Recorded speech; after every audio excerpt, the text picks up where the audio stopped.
bien bonjour, me voilà à peine arrivé du Pérou, 24 heures.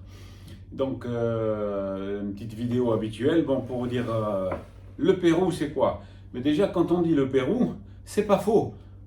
Le Pérou il est extrêmement riche en agriculture, en sol, en minerais, en nature, il y a une nature exceptionnelle, 12 mois sur 12, à part la saison des pluies qui au contraire fertilise les sols, mais surtout aussi les gens. Les gens sont d'une gentillesse, comme il est de coutume en Amérique du Sud, mais là c'est encore vraiment plus marquant.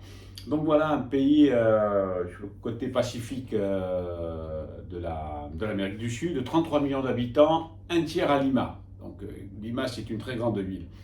On peut déterminer, je lis mes notes parce qu'il y a tellement de choses pour être assez concret en quelques minutes, on peut déterminer trois grandes périodes au niveau du Pérou. La période de moins 1500 avant Jésus-Christ jusqu'à 1200, c'est là qu'il y a beaucoup de dieux, même s'il n'y a pas trop eu de grandes études quand même. Hein. Donc le dieu Écho, les dieux Chavin, les Chimu, les Nazca. Vous savez je vais vous parler après des magnifiques lignes de Nazca que l'on voit du ciel. Donc première période. Après il y a eu 1200-1500, 25 exactement. 3-4 siècles, les Incas. Alors c'est là que c'est ceux qui ont vraiment marqué la période du Pérou, avec 14 dynasties d'Incas qui ont fait donc ces magnifiques choses dont je vais vous parler rapidement après. Le dernier des Incas était Atahualpec, qui a vraiment beaucoup marqué puisqu'il a été confronté avec les Espagnols. Les Incas, alors les Incas, j'en parlerai aussi après, mais donc c'est un peuple merveilleux, magnifique, qui adorait le soleil évidemment, mais la lune, les astres, les cieux, aussi beaucoup la nature et beaucoup les trois animaux sacrés, le condor qui signifiait la divinité, le puma qui signifiait la force, il est là en plein milieu, et le troisième, le serpent qui signifiait la mort. Donc voilà, c'est une période magnifique donc pour le Pérou et faste. Bon, 1532, les Espagnols arrivent, comme de partout en Amérique du Sud, et là voilà, les conquistadors, en quelques années, 150 ou 200 conquistadors amenés par Francisco Pizarro, déciment les Incas. Voilà, ils ont décimé une civilisation, un peuple. Voilà, c'est la période sombre et trouble de l'humanité, je peux dire.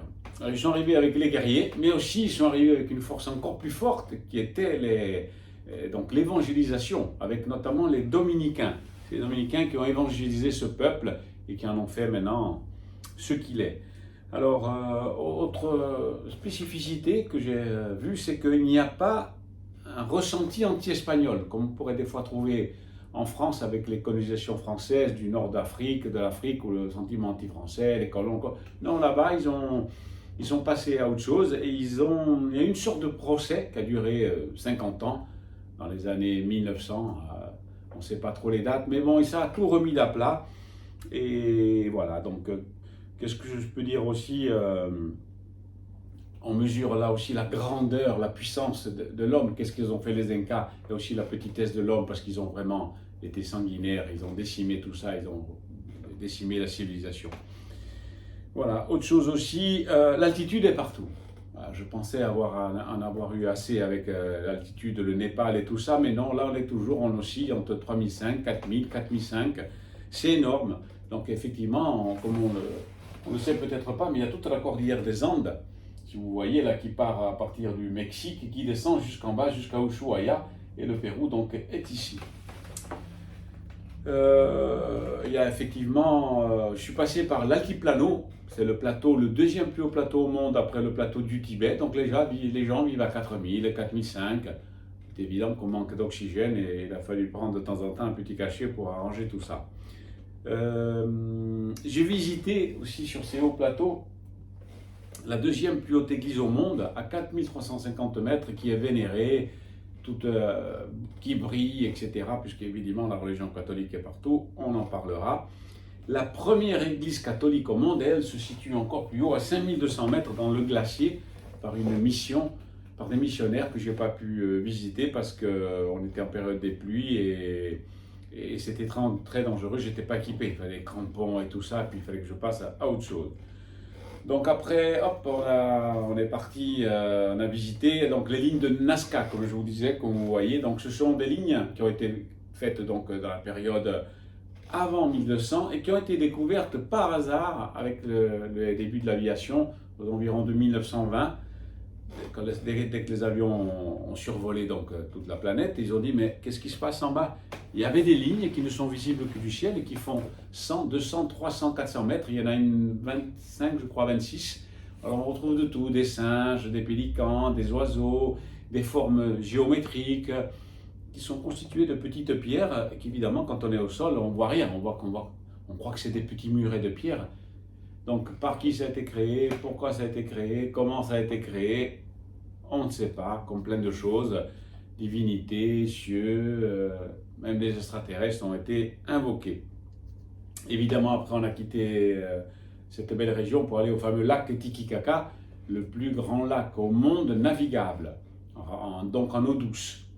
Énorme, énorme. Il y a la frontière avec la Bolivie, La Paz, là aussi, donc 4000 mètres, 4500 mètres, on trouve le fameux peuple indien qui vit sur des îles flottantes en paille. Waouh, magnifique, pas d'eau, pas d'électricité, pas de téléphone, pas de rien.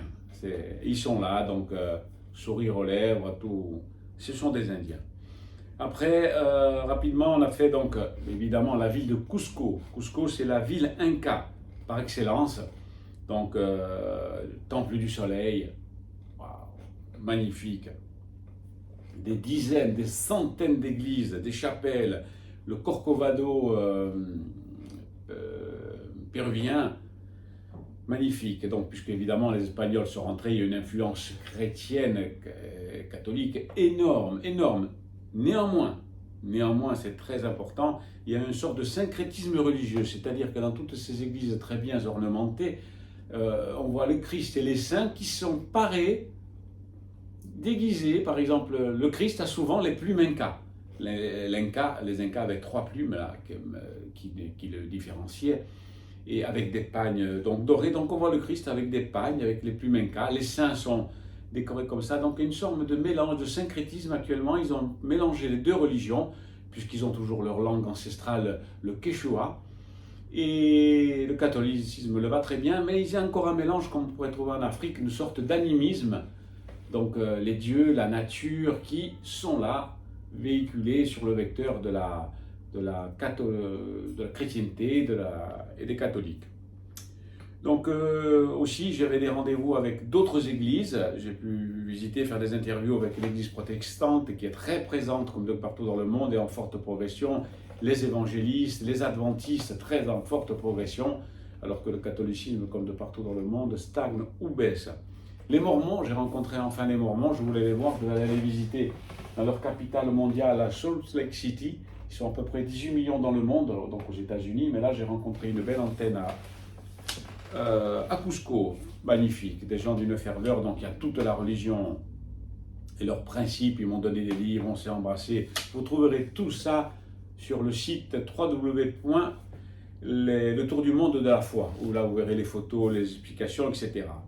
Pour terminer, la merveille des merveilles du monde, le Machu Picchu. Alors, tout le monde connaît le nom, à 3000 mètres de haut. Et pour corser un peu plus la difficulté, mais j'en suis content, grève des trains du funiculaire qui nous grimpe, fait monter jusqu'au sommet. Il n'y a pas de route pour y aller. Grève le train à l'arrêt, les grévistes, les manifestants, la police. Donc qu'est-ce qu'on a fait? Sac à dos, 50 km dans la brousse, pas dans la brousse en Afrique, dans la forêt amazonienne, puisque le Pérou, évidemment, est limitrophe aussi de la forêt amazonienne brésilienne. 50 km sous la pluie, waouh, avec une guide comme ça. Arrivé là-haut, merveilleux. Les Espagnols n'avaient pas eu connaissance de ce site. Ils ont tourné tout le Pérou, même ce site qui était caché au sommet d'une montagne, donc le Machu Picchu, à 3000 mètres de haut, en pleine nature. Donc il n'avait pas vu. C'est un Américain en 1920 qui a découvert le site un peu par hasard. Et là, donc c'est parti. Maintenant, il est au patrimoine mondial de l'UNESCO. des blocs énormes, faire même pas une feuille de papier passante. Comment ils ont fait ça? Des blocs de milliers de tonnes sur une montagne pointue comme ça, en plus en très peu d'années, paraît-il en 50 ans, d'après les essais au carbone 14 des Américains. Il a été occupé aussi, même pas une cinquantaine d'années. Donc tout ce site énorme n'a vécu que 80 à 100 ans. Voilà, donc pour en terminer aussi, deux choses. C'est un pays, comme beaucoup de pays que je visite, qui est soumis aux contraintes naturelles. Il y a à peu près 3 tremblements de terre par tous les 100 ans qui détruisent plus ou moins tout. Il faut tout reconstruire. Donc c'est énorme, puisque nous, ça me permet de mesurer dans quel pays on vit, en Corse et en France, où la nature nous laisse à peu près tranquille. Quand il y a une inondation, on ameute tout le monde, mais il y a des pays qui sont beaucoup moins lotis que nous. J'en terminerai pour dire que vraiment les Incas, c'était pas un peuple de guerriers, puisqu'ils ont été décimés en quelques années. Ils n'avaient même pas d'armes, quelques flèches pour la chasse, même pas des arcs. Donc il y avait des frondes, des trucs. C'était un peuple qui était tourné vers le beau. On oublie des fois de parler du beau. La beauté, c'est ce qui sauvera le monde, a dit quelqu'un. Donc ils étaient tournés vers la beauté, vers les cieux, la lune. Ils adoraient ça. Ils étaient effectivement parés d'or, mais l'or, c'était pas pour montrer leur puissance, c'était parce que l'or était beau, ça reflétait le soleil, ça reflétait la lumière. Donc l'or, évidemment, des minerais. Donc tournés vers la nature, ça je l'ai déjà dit. Donc voilà, ils ont été décimés pour leur beauté. Et voilà, beau voyage magnifique, mais je défais pas mes valises, puisque maintenant, direction le Liban. Le Liban et tous les tumultes qui se passent à présent, mais je ne peux pas, la Terre actuellement, la planète est parsemée de guerre, sinon je ne voyage plus. Merci de m'avoir écouté, à la prochaine vidéo, au revoir.